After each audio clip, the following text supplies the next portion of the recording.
이 시간 우리가 읽은 본문 말씀 가지고 내가 불평하리이다 라는 제목으로 말씀 전하겠습니다.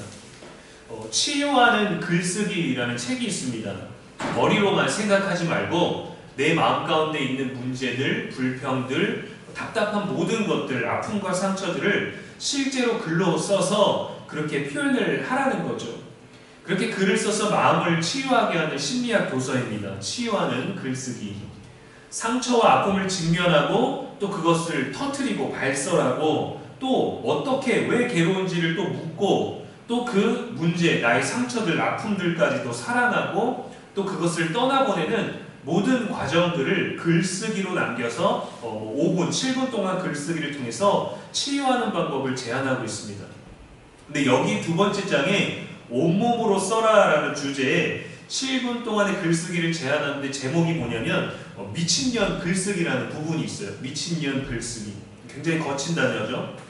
미친놈이 아니라 미친년이라는 단어가 선택된 건 아마도 이 글 쓴 저자가 여성분이기 때문에 자신의 방법을 적용한 것 같아요. 어떤 생각의 미로 속에 우리가 빠지게 되면 그 생각에 한참을 헤매게 됩니다. 이유도 근원도 방법도 해소의 어떤 그 원인들도 알 수가 없어서 한참을 헤매다가 감정의 거센 파도가 내 마음 가운데서 일어나고 출렁거리는 경험을 통해서 이런 것들을 느끼게 되죠. 혹시 나 미친 거 아니야? 내가 왜 이러지? 내가 지금 왜 이런 말을 할까? 왜 이런 생각을 할까? 내가 왜 이 지경에 이르게 되었을까? 내가 미친 거 아닐까라는 자신을 발견하는 그 순간이 있다라는 거예요. 그래서 그때는 우리들의 감정을 아무리 논리적으로 설득하고 달래도 컨트롤 되지 않으니까 날뛰고 있는 그대로를 적으라는 겁니다. 내 상태가 어떠하든지 그대로 거친 상태로 적으라는 거예요. 이런 내용이 있습니다. 잠깐만이라도 우리 안에 미친년이 마음껏 말할 수 있도록 허용해 주세요. 너무 주관적이라고 앞뒤가 맞지 않는다고 과장되고 난데없다고 평가하거나 야단치지 마세요. 근데 우리는 우리들의 일상 가운데서 스스로를 억누르고 우리가 문제가 도리에서 어긋나고 정도에서 벗어난 것 같다고 느낄 때 사람들의 시선 때문에 우리가 솔직해지지 못하는 순간들이 있습니다. 내가 나도 뭔가를 표출하고 솔직하게 뭔가를 부르짖고 싶은데 그러면 안 될 것 같을 때 그거는 정상이 아니야라는 어떤 비난 때문에도 우리들의 감정을 온전히 표출하지 못할 때가 많죠.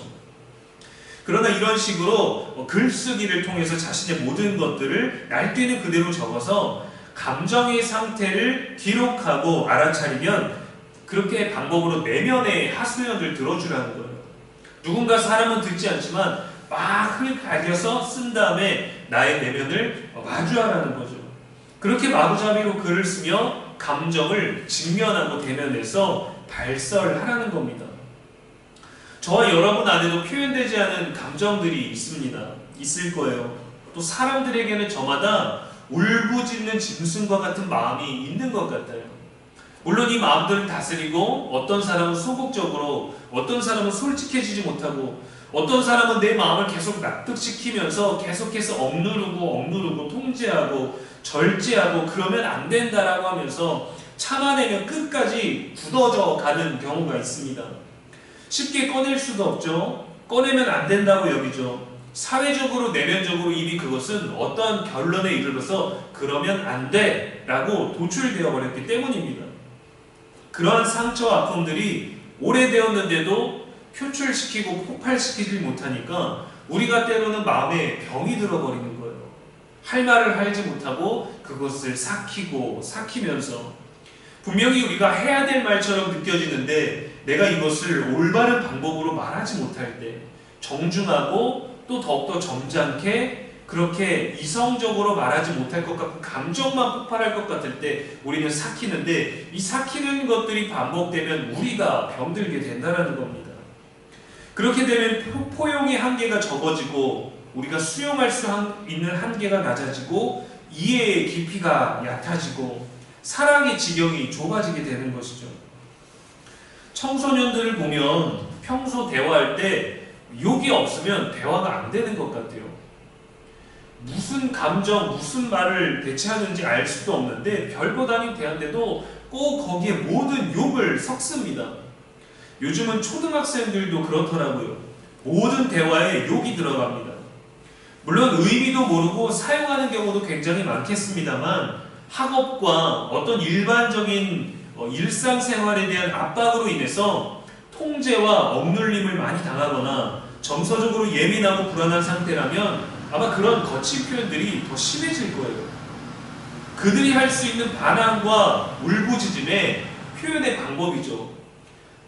우리들의 어린 자녀들도 또 우리도 어렸을 때 그러지 않았을까요? 방문을 쾅 닫는다거나 물건을 세게 내려놓는다거나 빨래통에다가 옷을 던질 때 그냥 놓지 않고 에잇 하면서 집어 던진다거나라고 다양한 방법으로 우리 안에 억눌린 감정들을 표출하는데 그것은 늘 건강하지 못했고 청소년 때에는 더욱더 그러질 못했죠. 감정을 표현하는 방법을 모르고 내 감정을 이해해 줄 수 있는 사람이 없다. 가장 소중한 가정 안에 나를 헤아려 주는 사람이 없다. 그래서 바깥에서 똑같은 비슷한 마음을 가진 친구들끼리 모여서 그 감정을 표출하는 방법. 너도 상처받지 않고 나도 상처받지 않고 그러나 우리들에겐 동일한 상처가 있는 사람들끼리 모여있으니까 우리가 서로가 서로를 기분 나쁘지 않게 마음을 공유하는 방법이 욕으로 표출된 것은 아닐까요? 그들이 풀어내는 그들만의 방법.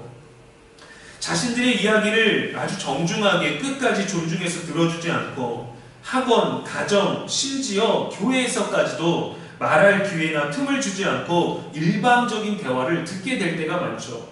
정답은 정해져 있는 것처럼. 그저 시키는 대로 부모나 어른들이 원하는 대로 살아야 할 것 같은 부담과 억눌림 속에서 절제와 인내가 아직 부족한 청소년들에게, 자녀들에게 더 이상 견뎌낼 수 없고 소화시킬 수 없는 분노의 울부짖음이 되어버린 게 아닐까요?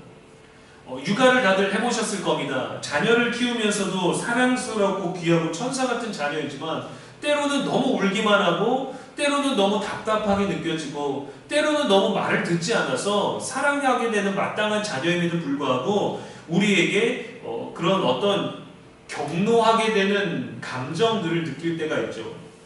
저도 그랬던 것 같아요. 아무리 달래주고 아무리 먹여주고 싶어도 아무리 뭔가를 해주고 싶어도 아무리 뭔가를 해줘도 계속 울기만 할 때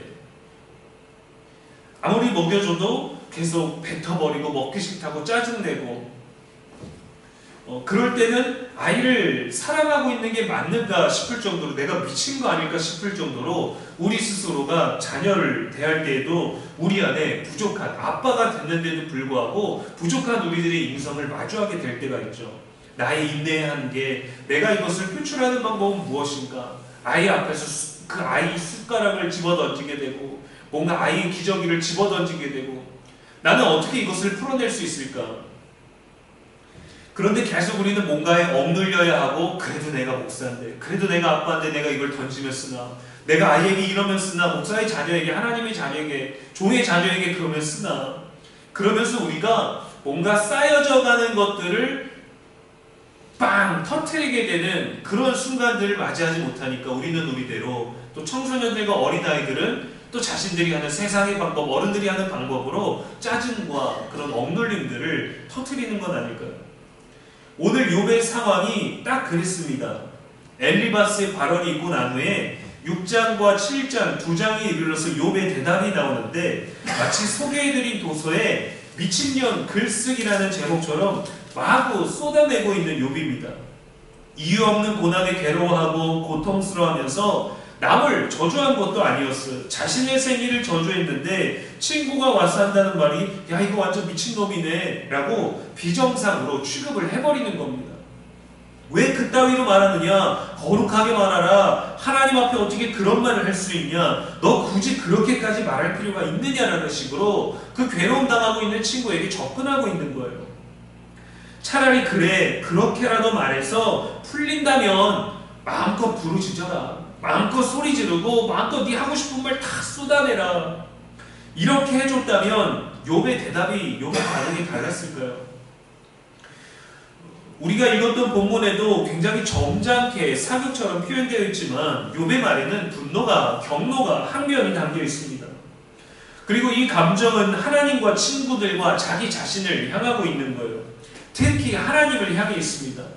욥기서 6장 4절에 보면 전능자의 화살이 내게 박힘에 내가 그 독을 마셨나니 하나님의 두려움이 나를 엄습하여 치는구나 라고 합니다.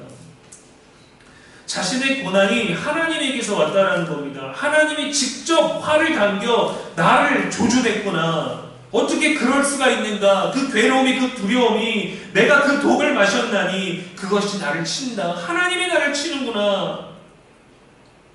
엘리마스가 그건 죄야. 하나님이 너를 치고 너에게 화살을 쏘는 이유는 네가 죄를 졌기 때문이야 라고 말하고 있는 거죠.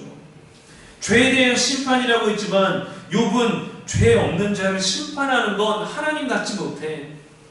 하나님은 그러실 뿐이 아니야. 내가 지금까지 믿어왔던 하나님과 너무 다른 방법으로 하나님이 내게 지금 다가오고 계시고 내게 화를 쏘는 전능자의 모습은 난 이해할 수가 없다라는 거죠. 아내의 말에 따라 욕하거나 하나님을 떠나진 않았지만 계속 감정을 쏟아내는 방법을 택하는 거예요. 친구들에게도 이렇게 말합니다. 6장 22절에 내가 언제 너희에게 무엇을 달라고 말했더냐? 나를 위하여 너희 재물을 선물로 달라고 하더냐?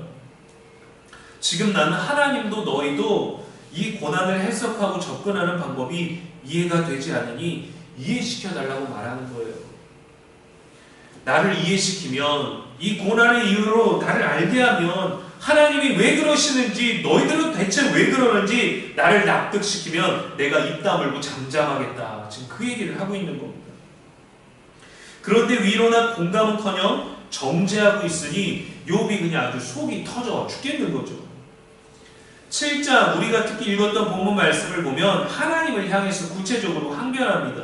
12절 말씀에 내가 바다니까 바다 괴물이니까 주께서 어찌하여 나를 지키시나이까 이렇게 얘기했어요. 언뜻 보면 주님이 어떻게 하찮은 나를 왜 지켜주십니까? 라고 묻는 것 같죠. 아닙니다. 이상하게 겸손한 듯한 말처럼 보이지만 전혀 아니에요. 세번역 성경에 뭐라고 나오냐면 내가 바다 괴물이라도 됩니까? 내가 깊은 곳에 사는 괴물이라도 됩니까? 어찌하여 주님께서는 나를 감시하십니까? 라고 이렇게 되어 있습니다. 느낌이 전혀 다르죠. 지금 자신을 바다 괴물 취급하고 있는 하나님께 대들고 있는 거예요. 우리가 여러 곳에서 보지만 바다는 풍요와 어떤 생명을 상징합니다. 긍정적인 의미를 가지고 있지만 여기선 전혀 그렇지 않아요. 고대 근동과 중동에 신화의 어떤 의미를 부여하고 있는데 홍수나 범람과 같은 공포스러운 재앙의 의미의 바다입니다. 하나님 내가 재앙 같은 존재입니까? 말하고 있는 거죠. 그리고 바다 괴물은 고대 중동의 신화에서 혼돈과 파괴를 상징했습니다. 자신을 그러한 대상으로 비할 만큼 하나님께 지금 따지고 있는 거죠. 하나님 지금 나를 재앙 취급하십니까? 나를 괴물 취급하십니까? 왜 악인처럼 나를 대하시나요? 왜 나를 불편하게 감시하시는 겁니까? 학교나 어린이집 또 회사 사무실 같은 일상의 현장에도 지극히 개인적인 공간이 아니고서는 모두 CCTV가 요즘에는 다 설치되어 있죠. 무언가 증거의 자료로 또 그리고 무언가 우리가 목격자의 역할을 할 수 있는 것으로 그렇게 사용하지만 반대로 나를 감시하고 도청하고 지켜보고 있다라고 생각을 한다면 일상의 것들이 불편하고 부자연스럽게 되겠죠. 게다가 그 촬영과 기록의 목적이 나를 의심하고 나를 나쁜 놈 취급해서 감시하기 위한 거라면 너무 기분이 나쁘겠죠. 그래서 욥이 하나님이 나를 그런 시선으로 바라보고 있는 것에 대해서 너무도 마음이 상하니까 하나님을 향하여 실컷 울부짖고 싶은데 위로하기 위해서 왔다는 친구들은 또 하나님께 묻고 싶어하는 욥을 의심하는 욥으로 만들어버리고 의로운 자의 고난인데도 불구하고 죄인의 심판으로 해석하면서 하나님을 대변하고 있으니 얼마나 속이 답답하겠어요. 여러분의 가장 가까운 사람이 여러분을 이해하지 않고 여러분의 가장 가까운 사람이 누군가의 지시를 받아서 여러분을 오히려 감시하고 있는 사람이라면 여러분의 행동, 여러분의 언어, 여러분이 하고 있는 모든 것들, 있었던 주변의 모든 이야기들의 사소한 것까지도 누군가에게 말해지고 보고되어지고 얘기되어지고 있는 가십거리로 취급되고 있다면 여러분 얼마나 기분이 상합니까? 그런데 그것을 말해주는 누군가가 또 나를 정죄하고 이해해주지 않고 헤아려주지 않고 오히려 아니야 그건 틀렸어. 너 왜 그런 줄 알아? 너 왜 네가 그런 대접받는 줄 알아? 하고 질책한다면 우리는 조금 더 욥의 기분을 헤아릴 수 있겠죠. 그러나 꼭 욥의 고난이 아니더라도 크고 작은 고난 가운데서 우리는 얼마나 괴로운 시간들을 보냅니까? 여러분 다른 사람의 고난은 아무리 커도 우리가 헤아려지지 않아요. 우리에게는 자신만의 고난만 느낄 수 있습니다. 똑같은 고난을 당하고 있더라도 너도 힘드냐? 나도 힘들다라고 말할 수 있겠지만 똑같은 수치에 똑같은 방법에 똑같은 모양의 고난을 겪고 있어도 내 고난만 느껴지는 거예요. 남의 고난은 느껴지지 않습니다. 남의 어떤 엄청난 것들, 그러나 나는 그것을 보면서 무언가 우리도 공감하는 한마디, 그것을 통해서 느끼는 인간적인 한마디 할 수 있지만 내 고난은 아닌 거예요. 병원에서 아무리 아파하는 사람이 아프겠다라고 말하지만 우리는 그거를 헤아릴 수 있는 인간과 인간 사이의 언어지만 그 고통 나는 몰라요. 아파본 사람은 그것을 회상할 수 있겠지만 내가 지금 아프다면 다른 사람의 고난, 통증 보이지 않는 것입니다. 그래서 하나님을 향해 울부짖고 있는 거죠. 그런데 가장 가까운 친구들이 또 그를 괴롭게 하고 있습니다. 실제로 하나님을 믿는 데 있어서 가장 큰 장애물이 되는 것은 다름 아닌 교회와 성도일 때가 있습니다. 목회자일 때도 있어요. 송구합니다. 하나님 때문이 아니라 교회가 싫다는 경우, 교회 안에 누구 때문에 교회를 못 다니겠다라고 하는 경우들이 있습니다. 고난의 문제 앞에서 우리는 욥이 되기도 하지만 때론 우리가 욥의 친구들이기도 하고 심지어 사탄이기도 합니다. 우리는 이것을 인정할 수 있어야 돼요. 누구를 상소하고 누군가를 오해하고 누군가를 짐작하고 평가하고 때론 억눌린 감정이 폭발해서 하나님께 항변하고 사람에게 항변하기도 하죠. 욥기에 등장하는 욥과 그의 아내와 그의 친구들, 욥을 상수한 사탄, 우리도 언제든지 다른 모양으로 그들일 수 있다라는 전제가 욥기를 더 깊이 이해하고 묵상하게 해줍니다. 하나님께 반항하고 친구들에게도 분노하고 내가 사는 것보다 목숨, 호흡이 끊어져서 죽는 것이 더 낫겠습니다. 그렇게 항변하고 있는 욥을 보면서도 우리는 여전히 욥의 신실함과 의로움을 보게 됩니다. 욥이 저주하고 항변하고 분노하고 따지고 대들었지만 그의 모든 언어는 하나님을 향했어요. 하나님을 향했어요. 하나님 안에서 말했습니다. 하나님 앞에서 말했어요. 여러 말들을 쏟아내며 자신을 비할 만큼 하나님을 원망스러워했지만 하나님께 털어놨어요. 하나님께. 하나님 앞에서만 벗어나지 않았습니다. 자신의 비참함을 가지고 하나님을 향했습니다.